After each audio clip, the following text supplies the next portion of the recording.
Hello, good morning, and or good afternoon, as the case might be. Thank you very much for finding the time in your busy schedule to come and join us for our second episode in a three-part series on Deloitte Tech Trends 2022. My name is Dalibor Petrovic. I'm a partner at Deloitte. And I will be your host for this series. Also, a quick note to our audience that you will be able to submit your questions to our guests this morning and afternoon using the QA feature of the Zoom platform. So if anything comes up that you would like to ask about, please feel free to submit a question and we'll do our best to answer all the questions you might have. Also, as I mentioned, this is a three-part series that we are using to unveil and launch Deloitte's tech trends for this year, 2022. So for some of you who were joining us 2 weeks ago in our opening session, we covered all, actually 7 tech trends that were discussed, captured in the Tech Trends Report 2022. This particular session is going to be zooming in to the 3 tech trends that are, we refer to them as an internal tech trends, very, very relevant to tech executives and IT organizations. And then 2 weeks from now, we are going to have our third session where we are going to talk about the 3 external tech trends that are really very sort of impactful to the business areas, customers, of course, is equally relevant to the CIOs. So with that, I wanted to take a moment and introduce the speakers today. I am absolutely thrilled to welcome back my colleagues and friends, Scott and Mike. Scott Buchholz is the lead editor of our Tech Trends publication, and also is our Chief Technology Officer at Deloitte, joining us, I believe, if I'm right now, Scott, you'll correct me here, but Washington, D.C. this morning. Close enough, yeah. Close enough, excellent, thank you very much. And Scott also is championing our Deloitte's quantum computing research. So if anyone has any questions on that topic, this is the man. Thank you, Scott, for joining us today. And also with Scott is Mike Bechtel, who has by far the coolest title of everyone at Deloitte. He is our chief futurist and is joining us from Chicago today. Right, Mike? It's a balmy -23 centigrade here in Chicago, but I know I'll get no sympathy from our friends in Canada, so I'll keep it at that. Wonderful. Well, thank you very much for joining us. Also, the session is being recorded. So audience members, if you would like to get the link to the recording, please email me after the session. I'll be happy to send you the link. With that, Scott, I'd like to pass the baton over to you. Take it away. Thanks. Thanks, Dalibor. It's always a pleasure to be here with all of you. I won't even tell you what the temperature is here in Arlington, Virginia, but I'm not sure there's a negative sign in front of it. Really? Anyway, so if we could maybe go to the next slide. What is Tech Trends? So Tech Trends is our ongoing research. For the past 13 years, we've been looking at nascent trends that we believe will be at scale in the enterprise in 18 to 24 months. So we're trying to identify things that you should be thinking about and investing in today. The things that make our research special, that we believe make our research special, is first, that it's publicly available. So if you drop Deloitte Tech Trends into your favorite search engine, it'll take you right there. You can get not just this year's report, but also previous year's reports as well. Second, we like to talk with individuals and organizations like yourselves to understand your stories, what you're doing in the trend, how it's shaping up for you, and then share that with all of you. The reason that we do that is because we find that then it's much easier for people to envision what the journey might be like, because they have a sense of what it was like for others and what others have done. And you can learn lessons from what they've done. As a result, our report this year is a svelte 133 pages. So it might seem a little daunting if you go grab the full report. I promise it's not that bad. There's a lot of resources and other things. It's really a fairly easy read. And if you're curious to learn more about any of these topics, you're both welcome to do that. Welcome to reach out to Mike and I, Dalibor, or any of our colleagues. So with that, Mike, over to you. So as Dalibor opened with and Scott connected through, we've been at this for some time. Tech Trends is in its 13th edition. And in this slide, which we affectionately, casually, pejoratively call our Star Wars crawl, episode 13. This is not about patting ourselves on the back or signaling, hey, trust us, we're professionals.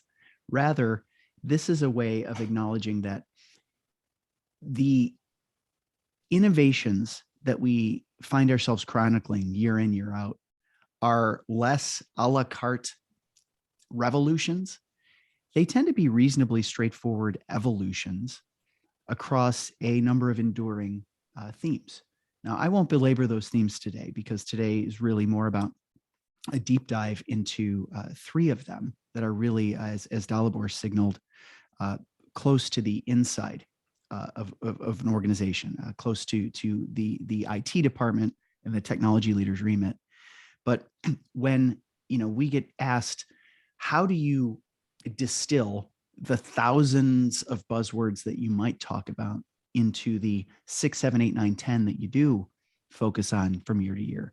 It's really because of these macro forces, these enduring trends across top that tend to guide, in our experience, the work, the remit, and really the strategic focus of today's IT leader. And so all that said, the three we're going to be looking into today are under the optimizing IT banner. Okay. IT disrupt thyself, automation at scale, cyber AI, real defense, and this emerging idea that the tech stack is getting physical rather than digital. And so, without further ado, let's dive deeply into our deep dive. Scott? Sure. So we're going to start this morning or this afternoon, depending on where you are, with this idea of IT disrupt thyself. And here's what I'd say, just as a general observation, as we're thinking about this and you think about automation in general. I don't believe that any organization today believes that they have enough IT talent, that there's enough technology talent to go around, and everybody is looking for a way to get more value out of the talent they have across the board. And that's probably true not just in IT, but also outside of IT. And so let me take you a little bit on a walk of history. So if we remember 30 or 40 years ago, for those of us who are old enough to remember such things, if you walked into the typical business, you would see a whole bunch of people staring at keyboards and screens, punching away, inputting transactions, and doing routine, repetitive, menial tasks. Fast forward to today, we've used business process reengineering, automation, we've identified the low value tasks, we've automated them. And if you walk into those same organizations today, you see many less people inputting data and much more people managing information, using it to make decisions. It's much less transactional and much more strategic and what's going on overall. I would submit that if you walked into most IT organizations 20 or 30 years ago, you would have seen the same thing as in the business. An army of people sitting in front of keyboards, furiously pounding away when lights went blinky and red on their screens. And if you walk into many IT organizations today, you will still see an army of people hunched over keyboards, punching furiously away as lights go blinky and red on the screen. And why is that? Why is it that the IT department in the space of automation and business process reengineering is more like the cobbler's children than what we've done for the business? And the answer is it doesn't have to be that way. It doesn't have to be that automation is not applicable to IT. And we know this for certain because the cloud providers and the tech giants and the startups of the past decade have showed us a new way to do IT. They didn't start and say, hey, how do I scale out armies of humans pounding furiously on keyboards? They instead said, you know, if we standardize what we're doing, if we enable control by technology, if we set it up so that we use automation, then as opposed to having an army of people responding to things, we can have a small group of engineers proactively managing the automation that controls all the things. And so it's really interesting to see the evolution that's actually gone on in this space, because the cloud providers have demonstrated that that sort of small group of engineers, high degree of automation, scales and makes things more reliable, more stable, easier to manage, quicker, cheaper, faster, better, right? And so the question really becomes twofold. One, how do we do this for ourselves as IT organizations? And two, what is the journey like if we're thinking about going on it ourselves? If you think about what it is that, you know, those organizations, those cloud providers did, they originally started by infrastructure automation. They took the armies of people who were managing networks and in some cases cybersecurity and infrastructure. They made all of those things controllable by code, software-defined networking, hyper-converged architecture, et cetera, right? And then they started providing automation at the lowest levels, making sure, you know, they started with simple stuff like patching and monitoring and management. And over time, what they've done is they've upgraded those things to not just being the infrastructure layer, but the security layer, the system software layer, the database software layer, the application server layer. You can watch as the degree of sophistication continues to rise in terms of the automation. And with every one of those steps, suddenly that group of engineers can scale to manage even more things. Even more things are a credit card swipe away. Even more things are reliable and stable and not something that somebody in IT has to spend as much time worrying about.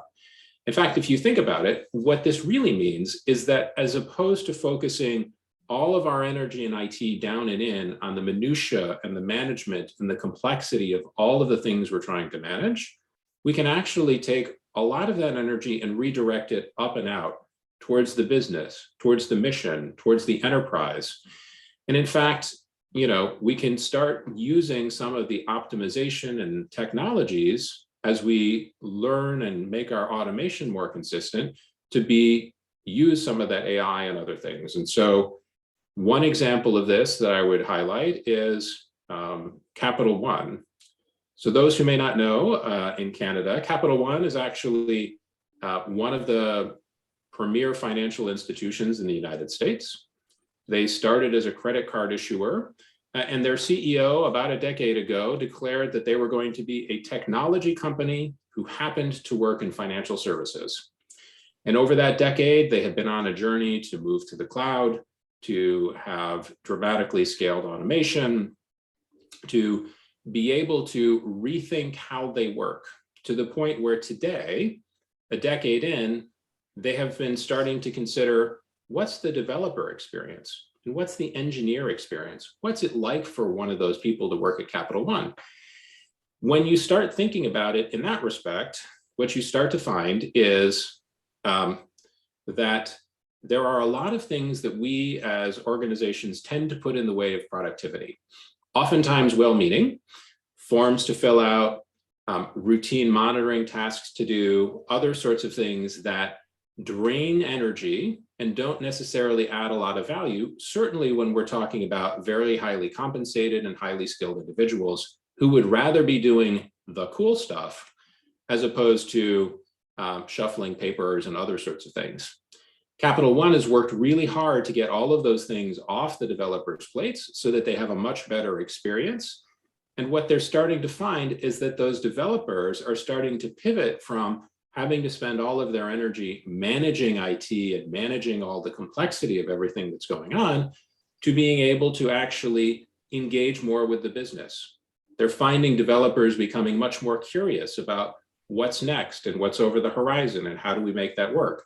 And I would submit that all of us would love to have that transition, to be able to take our precious IT talent, to have less of it actually focused on minding the store and more of it focused on working with the business and the mission and others to make things happen. They're also exploring the use of AI, right? Predictive analytics for keeping systems up, knowing what's likely to go down. And in fact, what they've found is even though they've not just moved to the cloud, they've not just set up a service-oriented architecture environment that's loosely coupled with lots of different pieces running around. They've also found that it's actually more reliable and scalable, and that they can use a lot of these predictive analytics and other tools to actually make sure that that continues to be the case, to be proactive about getting out in front of problems. And so that's just one of the stories that you can read about in our report. A couple others, we talked to UiPath. So they're a robotic process automation vendor, or at least they started in that space. And they've actually turned those tools internally on themselves as well to try to figure out how do we use the RPA tools that have become so popular in finance and other parts of the organization to see if we can actually smooth out some of those routine low value tasks within IT, so that we in IT can start going on that journey and accelerating all of the things to start accruing the benefits. They've been doing it with their own IT organization, have been starting to see the benefits over time, and they actually are willing to share some of their thoughts on how to do that with you when you're curious. The other organization that we talked to is ServiceNow. So probably most of you are familiar with ServiceNow. We actually had the privilege of talking with their CEO and CTO about what's been their journey. ServiceNow is a really interesting organization because if you think about it, they're a platform company. They were the ones in some ways who pioneered some of these ideas of platform as a service in the cloud. And the problem that they initially had was nobody knew what to do with their tool because nobody had quite seen a platform before. So they were a little confused. It turns out that the first use case that most of us knew ServiceNow for was actually just a demo. This whole IT service management functionality that they were famous for years. Anyway, what winds up becoming interesting is ServiceNow believes that they should be the first customer for all of their tools. So whether you call this eating your own dog food or whatever, they've been working to use automation and platform thinking and design thinking internally now for years. That's enabled them to scale rapidly, to grow, but it also means that they have a huge collection of lessons learned and stories that they are in the process of putting together, assembling, and making available to people so that you can understand how to skip some of the steps and learn some of the lessons that they have. You know, and the good news when you're thinking about using some of these automation platforms is that they have lots of capability out of the box. So if you already have them in your environments, I would encourage you to think about not continuing to be the cobbler's children, where, you know, this idea of automation catches up to you late and at the 11th hour, but in fact, start thinking about how you can turn that around and start using these tools on yourselves to actually make more capacity.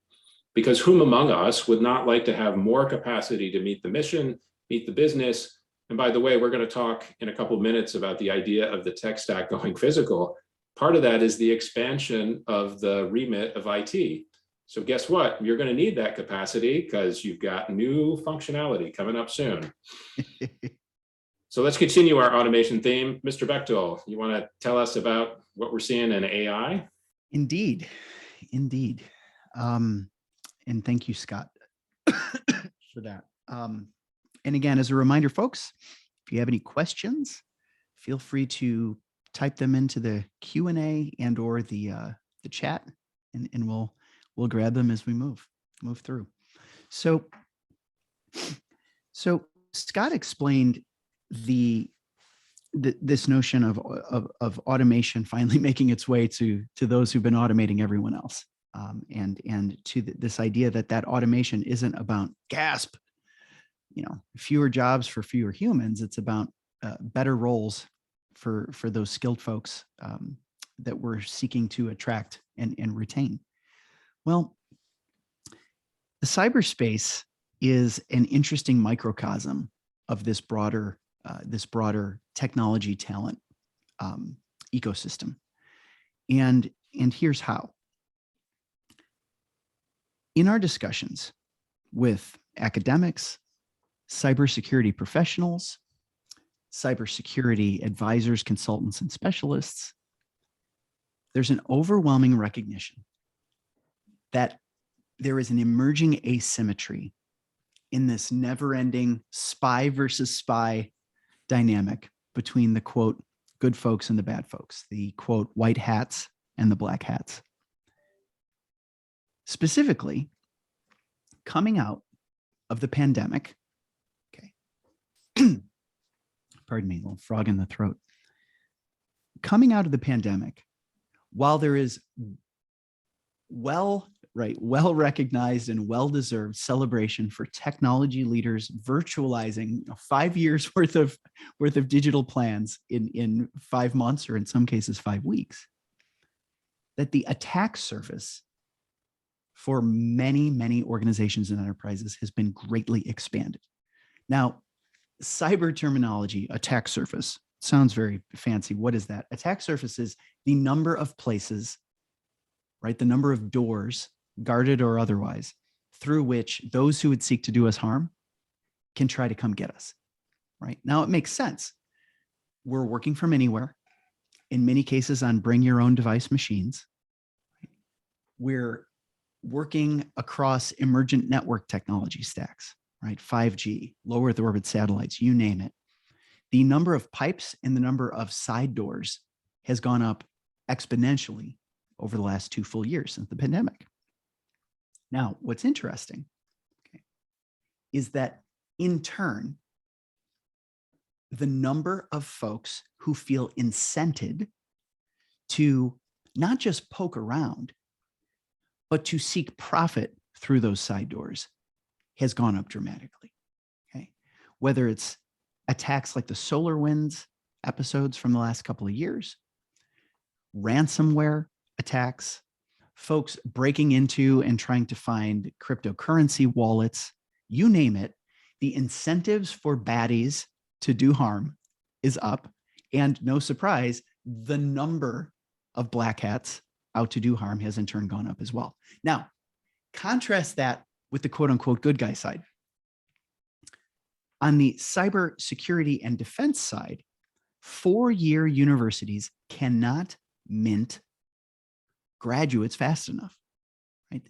In short, the number of defenders is momentarily greatly dwarfed by the number of attackers, okay? And this asymmetry is itself maybe not an unprecedented asymmetry, but again, in this evolving stew of spy versus spy, it's particularly out of whack right here in 22.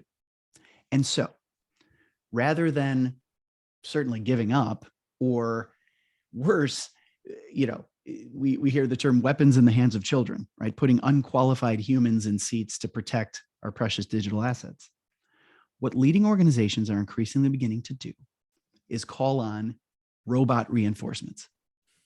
So the real idea here is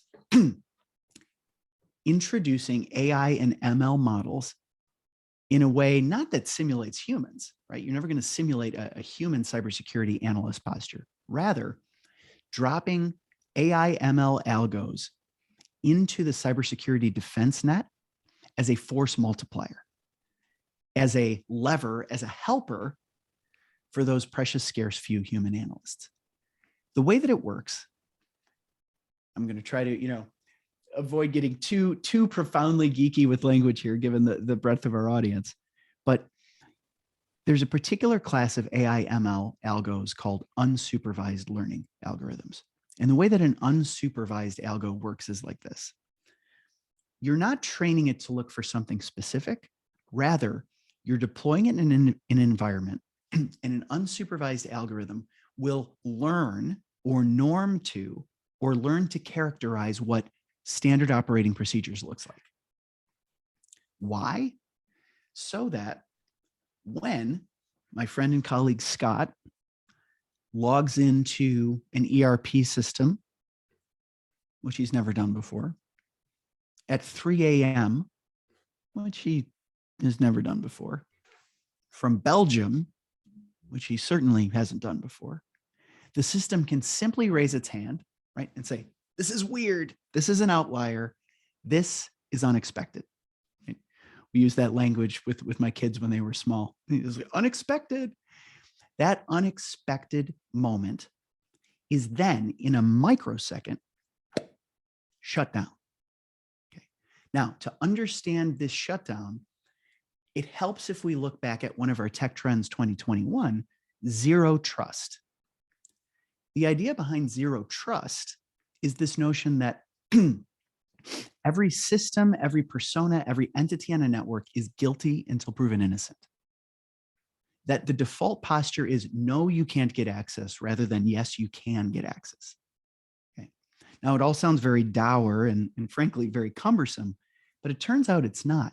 Because when you're introducing these unsupervised AI ML algos, what you find is if you close down an outlier behavior, this Scott entity trying to log in at 3 a.m. from Belgium, you haven't just locked him out of that room. And by room, I mean digital asset, right? You've locked him out of the entire ecosystem.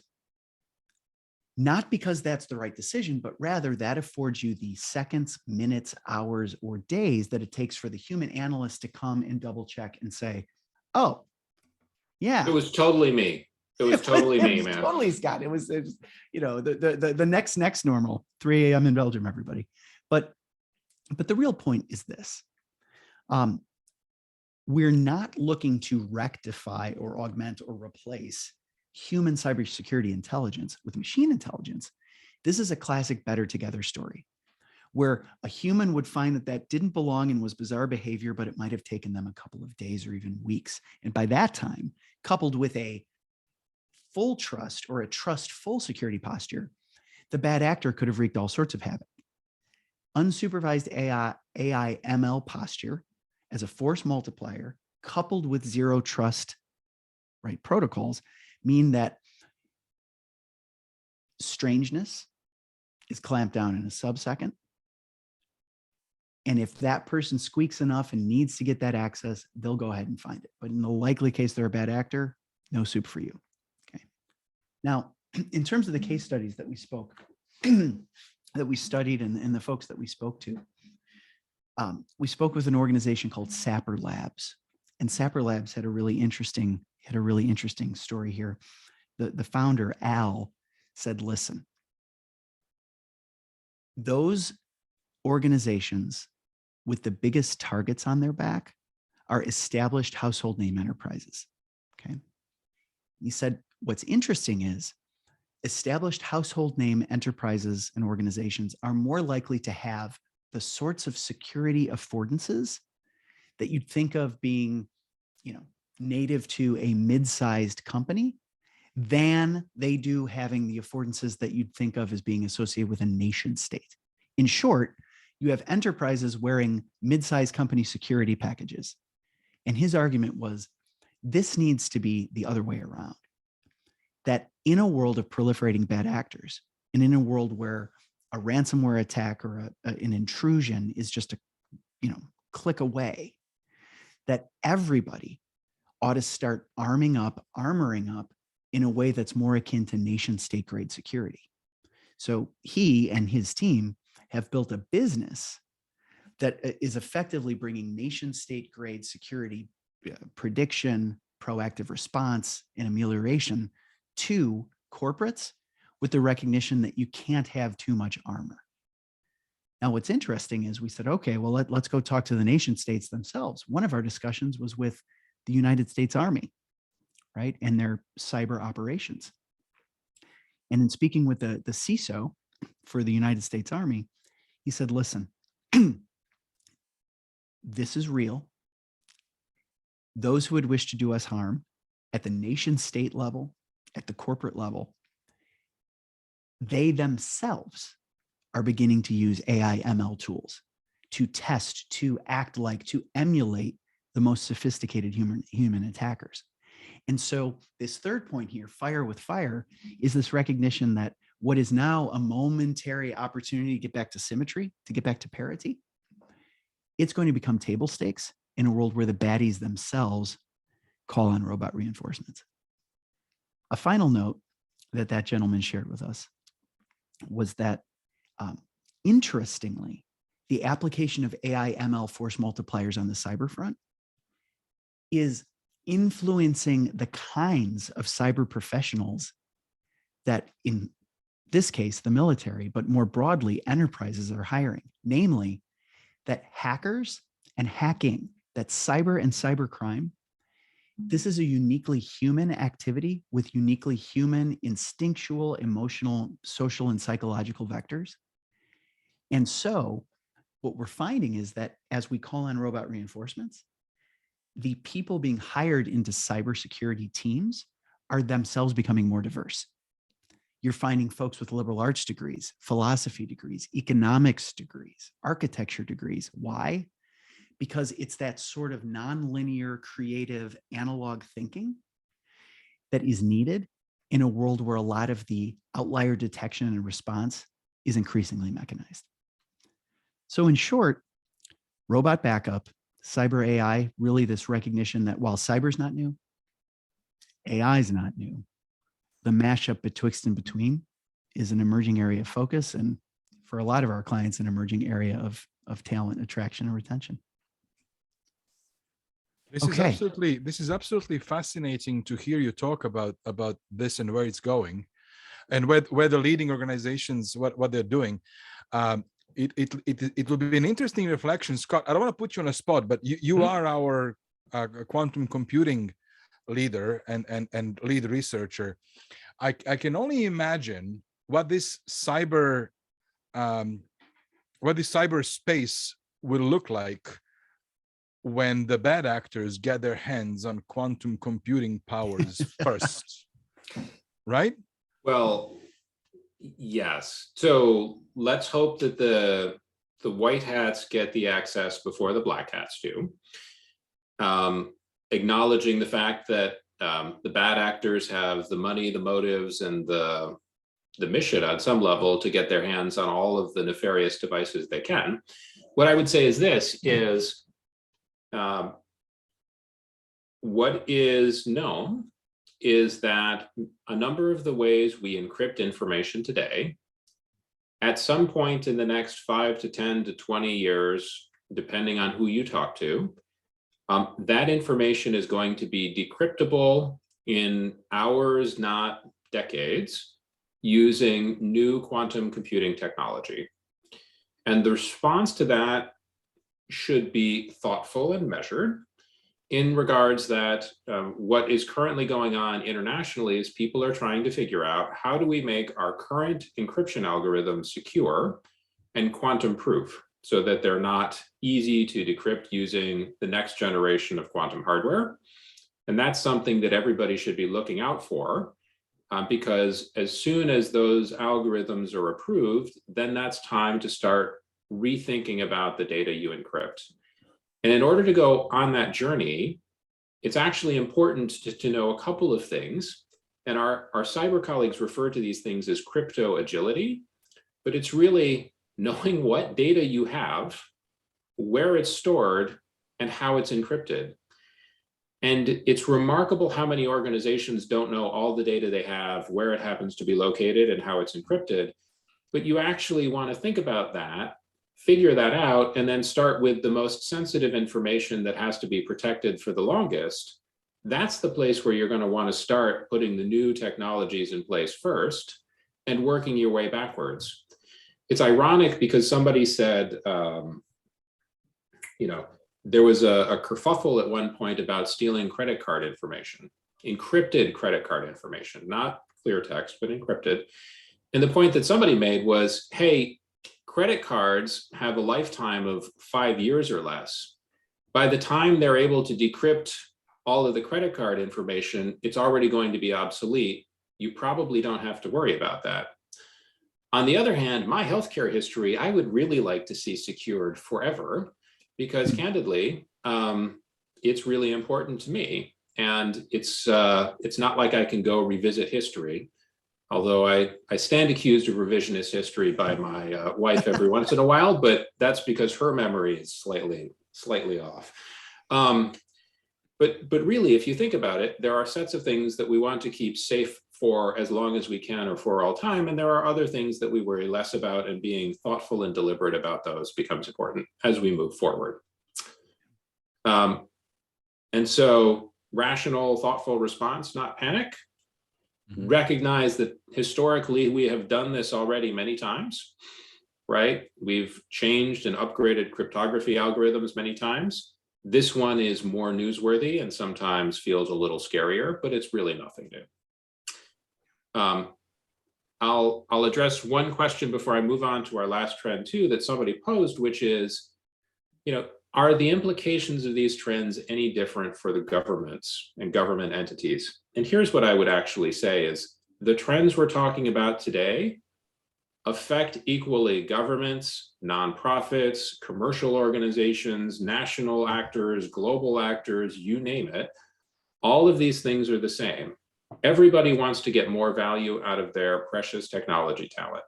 Everybody needs their information to be secure, and most organizations, governments included, are likely to start having atoms and computers flying around in the not too distant future. And those things have to be managed and measured. And so I would encourage people to think particularly about these three trends broadly across your organizations. So maybe if we can go to the next one, I will tell you a little bit. Sorry. You were on a roll. I'll tell you a little bit about what we're seeing in terms of physical technology, and we will go from there. So if you look around you in the world today, we are starting to see a proliferation of smart devices. We're seeing smart manufacturing equipment. We're seeing drones and autonomous vehicles flying in the air. We are seeing smart French fry making robots. Everything is becoming smart. And what's different this time is that the things that we're talking about actually are interacting with human beings in the physical environment. So we've moved from a world where everything was digital and all the things were sort of equal, to a world where we're now managing atoms. We're managing smart computers. Those can interact with people. In the worst case, they can hurt people by falling out of the sky or running into somebody or making a mistake or going offline at the wrong time. And so what's starting to happen is we have started creating this proliferation of mobile computers. And suddenly now people are realizing these mobile computers have to be managed, they have to be maintained, they have to be connected, they have to be secured, right? To the point Mike was just making. And they have to be analyzed. Somebody has to make sense of all the information coming out of them. If you think about all of those things and all of those responsibilities, that's really the job that the IT department is going to be asked to step up and do as we move forward. There are some really important things to think about when you think about what are the implications of a lot of these new missions and things. And the first one is this idea of resiliency. We've talked about resilient systems in IT for decades. Some of us still remember when our laptops used to crash every couple of hours and we had to save things maniacally all the time. Happily, largely gone are those days. But if you think about it, you can't afford to have a drone fall out of the sky, an autonomous vehicle need to reboot while driving down the highway. You can't afford to have an automated restaurant go offline during peak operating hours, and on and on and on.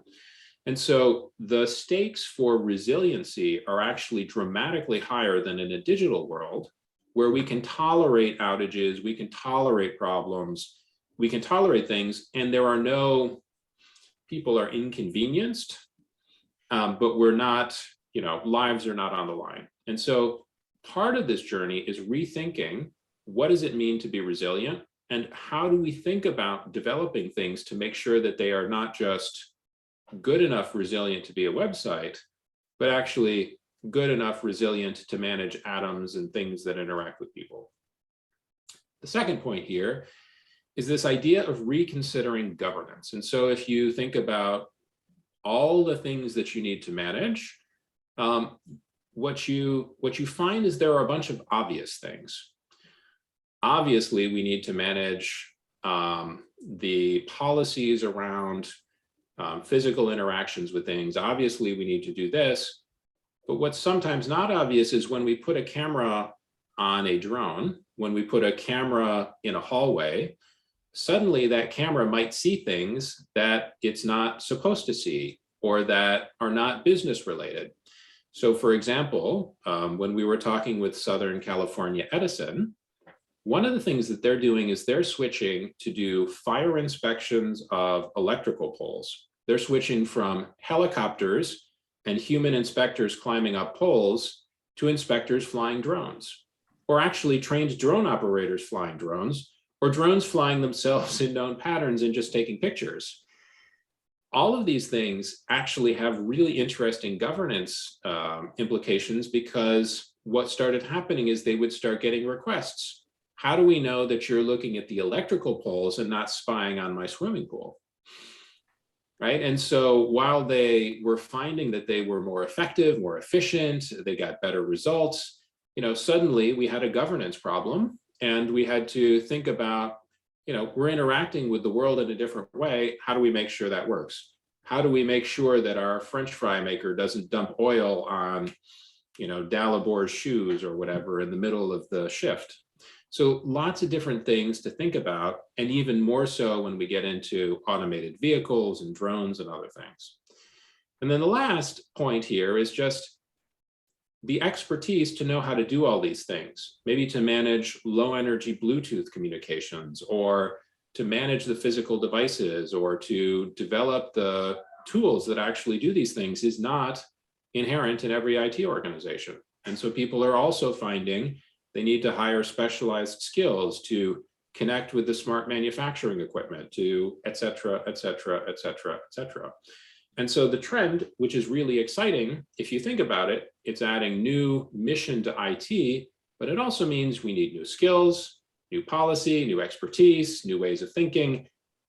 We need organizational capacity to tackle all those things. That means, a little bit to our earlier points, it's really important to start automating things in the cyberspace and all the spaces, so that we have the organizational wherewithal and capacity to move over to here. Okay, so I told you a little bit about Southern California Edison. In terms of client stories, one of the other things that they learned was when they first started, that I thought was interesting, they sent all the pictures back to their local hard drives and suddenly realized they didn't have enough storage capacity to take high resolution photos in a whole bunch of different spots on every electrical pole up and down the California coast. And so they had to move to the cloud, but then their inspectors never inspected every pole in every way before. And so then they needed to start using AI to analyze the pictures, to identify the things, to point the inspectors in the right direction, and on and on and on and on. Right. And so the good news is the story grows, it gets more interesting and more sophisticated, but happily it's sort of a journey. Another organization we talked to, Southwest Airlines, one of the leading airlines in the United States, they've been looking at physical things to make the boarding experience easier and to make maintenance of aircraft easier. So how do we make sure they stay in the sky? How do we make sure they, can get turned around as quickly as they can, and other things? And they've been experimenting with technology for years. They looked at, trying to use technology to count how many suitcases had actually gone onto the airplane in order to know when to tell the next person in line, "We're sorry, ma'am. We're sorry, sir, your bag will not fit. We're going to start checking them." It was a phenomenal idea. the technology at the time may or may not have been entirely ready, but they learned a tremendous number of lessons from that. If you think about it from their perspective, they have to put complex, sensitive, sometimes finicky physical hardware into airports. And airports are highly regulated environments. They are highly controlled physical environments. They are run by people who happily have no sense of humor about things going wrong and people running around, it's not like they appreciate having a whole bunch of random people crawling around under your desk, unplugging things when software is not working right. So suddenly the level of rigor that they need to apply and other things that they need to do is dramatically higher than perhaps for the website or for other things where, again, people can tolerate minor inconveniences. Sheba Healthcare Hospital, one of the leading hospitals in Israel, and we had a fascinating conversation with one of the head doctors there who was talking about automated surgery. So the journey to have largely automated surgery, where at some point in the next decade or two, if you go in for surgery, it will be a computer that cuts you open, that gets you prepped, that keeps you sort of monitored.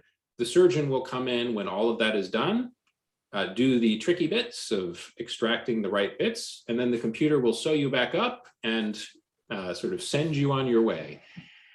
And that's, interesting and fascinating and terrifying all at the same time, but they're doing it in a very thoughtful and deliberate way. So today they have the machine vision watching the operation to make sure that the cut is being done in the right place, so that we're going to operate on your right arm and not your left arm, for example, and sort of monitors and watching. In so doing, it's also watching the operation that's happening again and again and again. And so you can now start training that same tool to know where to put the knife or the scalpel, how deep to dig, what to do next, right? And so over time, the computers and the capability in the surgery room are going to be able to do more and more and more. And so they're thinking very long and hard, safely and deliberately about how do we do this. Again, if you think about that, that's the wrong time you want the machine to decide it needs to reboot or do a urgent patch update. You probably don't want that happening in the middle of your surgery. And so lots of considerations and things people have to worry about when they're thinking about that. Then the last group we talked to was DefenseWorks, and they help the US Department of Defense with sort of design thinking and being out there in terms of things. And they said, look, when you help the Department of Defense try to figure out what to put on a battlefield, the first thing you have to do is think about what's going to happen when an 18-year-old stuffs it in their pack and trudges across a desert with it. Like, you can't have things be finicky and easy to break and all kinds of stuff.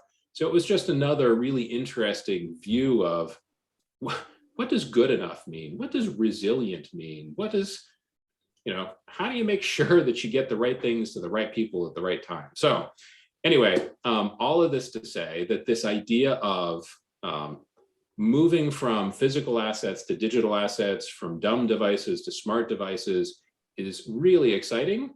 And if we're all not careful, it's going to be really daunting for all of us because we're inheriting a whole bunch of new stuff to do. So with that, Mr. Petrovic, are there questions? Yeah, we do. Yes, this is fantastic, fascinating conversation for sure. We do have a couple of questions. I'm going to start with a general one. There was a question on your views on the future of VR, and now probably the most famous new old word of metaverse for IT-enabled transformation. Specifically, have we seen anything that anyone is using that may be of interest in response to that question? On the happy to take a stab, Dalibor, and thank you for the question. So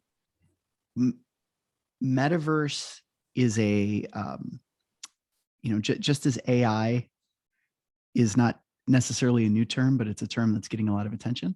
Yep. Metaverse itself it's having a marketing and mass psychology moment. Yeah. But but it's really an extension of research turning the corner towards proof of concept that's been afoot for 50 years, right? Virtual reality, augmented reality, digital worlds, call it what you will. But when we opened, we talked about how we see emerging technologies as less a series of a la carte buzzword revolutions and more of a set of reasonably straightforward evolutions. Yeah. And what I would say, Dalibor, to that question is the one thing we know about interfaces, right? Human computer interaction is that simple always wins, right? The move, it's not time with me unless I use props, but the move from rectangles of this size to rectangles of this size to rectangles of this size, right? Cannot get any smaller than that. Yeah. Right? I mean, we know it's not going to be rectangles, the size of a pinhead. And so the takeaway is we're getting beyond the glass. Yep. And so it stands to reason that ambient, right, experiences that get us beyond the little glowing rectangle and into a mashup of bits and atoms better together, right? The physical and the digital colliding in a mutually useful way. That's where things are headed, right? Now, what's important to know, folks, is that these digital physical mashups, they're already here, and they're already here in the business environment, right? We've seen line cooks at commercial food enterprises that recognize that a cook can't be bothered to walk over to a click and type keyboard and order more carrots. That's not how their way of work works. And so conversational voice to a smart speaker, hey, robot, order more carrots, right? In the same way you might ask your kitchen, hey, what's the weather, right? That's already here. Okay, is that metaverse? Sure, because it's a digital ambient experience in the physical world. What stands to be new and exciting, right, is the sales pro being able to look at a prospect through smart glasses, probably not a VR headset, that'd be creepy, but through smart glasses and say, okay, that's my target, right? This is his proclivity to buy. Here's where he is in the sales cycle. It's these simple accretive mashups that stand to get traction in the enterprise, as opposed to the big sparkly, we're going to an online environment for a meeting. That said, online meetings are great too. Dalibor, you and I have done a few, and they can be better than Zoom. Yeah.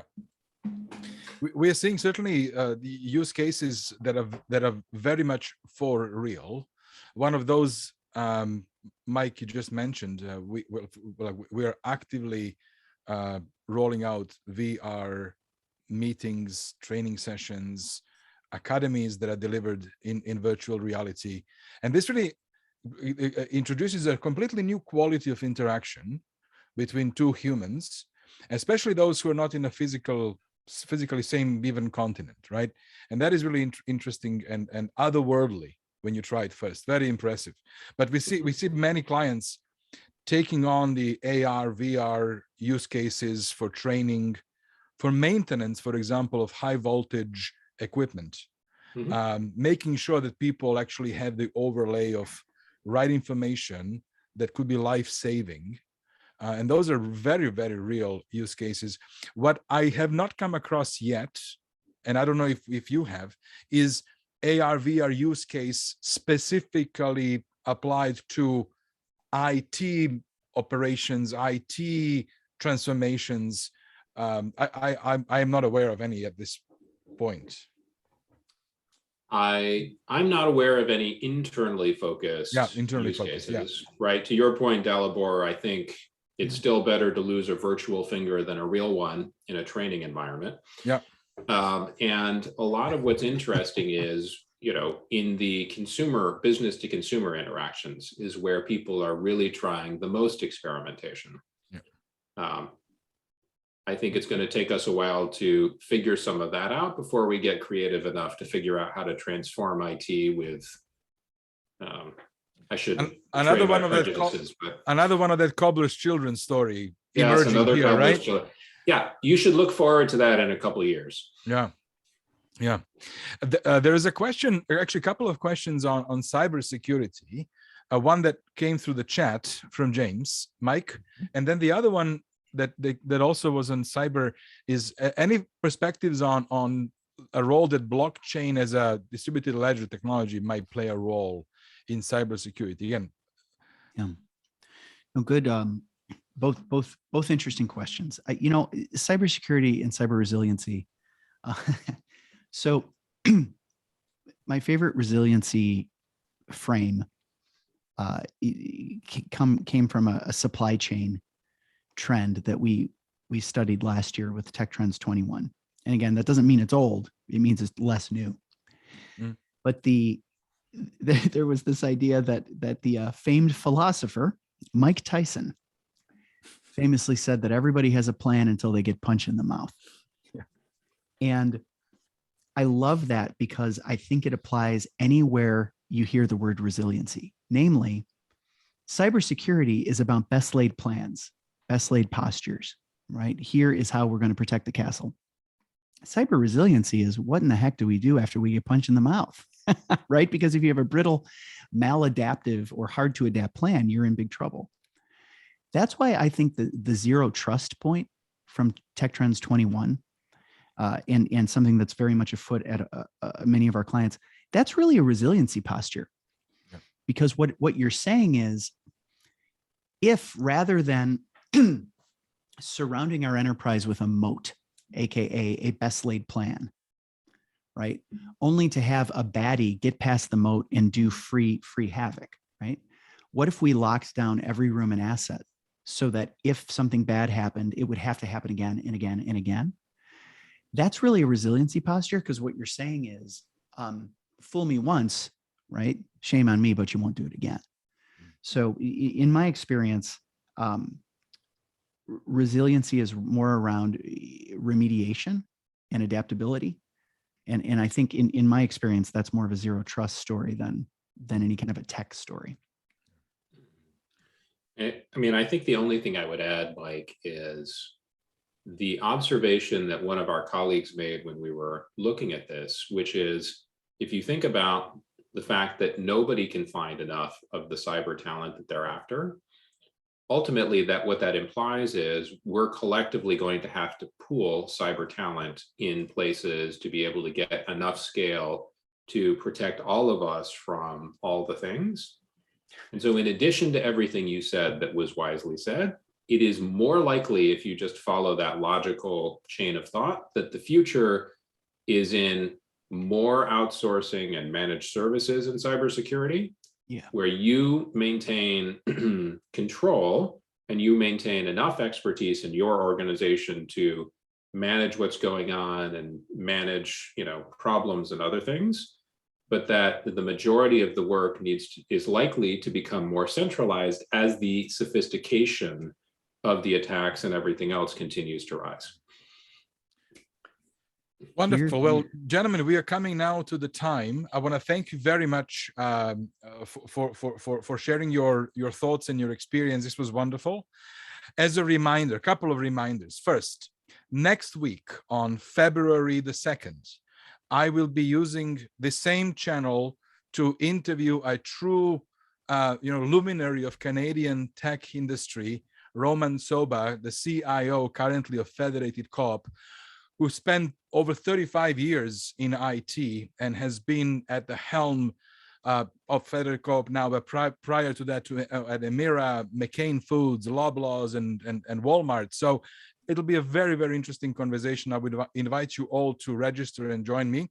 And then the third part of our series on tech trends is happening 2 weeks from now on February 9th, when we will have both Mike and Scott come back to talk to us about the three external trends: the data sharing made easy, cloud goes vertical, and specific conversation on blockchain. So I would like to invite you to join me both next week and 2 weeks for the final chapter of Tech Trends Conversations. And a reminder, if you'd like to have the link to this recording, please email me. I'll be happy to send it. With that, Mike, Scott, It's pleasure and delight to be in your company. I always learn lots. I very much look forward to seeing you both soon. Thank you very much for your time. Thank you, Dalibor. And thank you all. Take care. Thanks, everybody. Bye. Bye-bye.